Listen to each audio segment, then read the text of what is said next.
சிக்கல்லையும் சிக்கல், பெரிய சிக்கலா இருக்கு நம்ம தமிழக அரசோட சிக்கல்.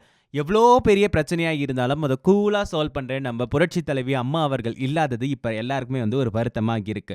அவங்க இருந்திருந்தா இவ்ளோ பெரிய பிரச்சனையா நடந்திருக்குமா அப்படின்றதும் ஒரு கேள்விக்குறி தான். அவங்க இருந்திருந்தா ஏங்க இவ்ளோ பெரிய பிரச்சனை நடக்க போகுது அப்படின்னு சொல்லி நெறைய பேர் அவங்களுடைய கருத்துக்கள ட்விட்டர் மூலமா தெரிவிச்சுட்டு இருக்காங்க.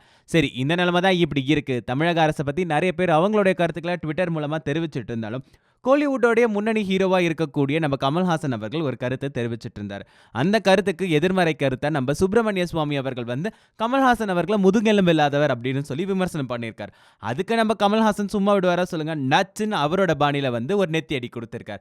இவங்க தான் இப்படி அடிச்சுக்கிறாங்களே அப்படின்னு சொல்லிட்டு நம்ம வருத்தப்பட்டு இருந்தா, திடீர்னு நம்ம அரவிந்த் சாமி அவர்கள் சும்மா இல்லாம ட்விட்டர்ல ஒரு பசில் கேள்வி கேட்டிருக்காரு. என்ன பசில் கேள்வி அப்படின்னு பாத்தீங்கன்னா, if X files a corruption case on Y, common sense says even before judgment, X would think Y is corrupted. But X promotes Y for public office.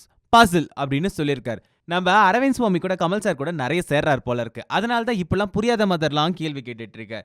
சரி, இவர் தான் இப்படி கேள்வி கேட்டார்.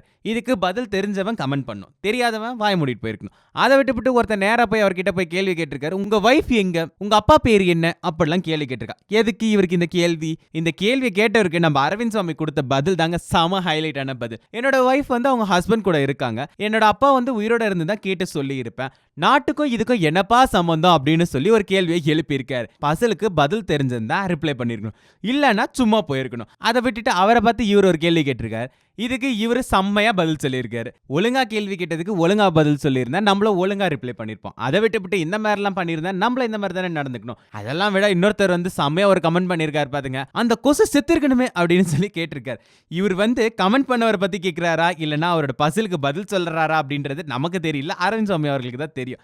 சரி, இது மாதிரி இன்னும் சுவாரஸ்யமான சினிமா செய்திகள் எல்லாம் நீங்க தெரிஞ்சுக்கணும்னு ஆசைப்பட்டீங்கன்னு வச்சுக்கோங்களேன், கீழே இருக்க நம்ம ஃபில்மி பீட் தமிழ் சப்ஸ்கிரைப் பட்டனை பிரஸ் பண்ணி எங்களை சப்ஸ்கிரைப் பண்ணுங்க.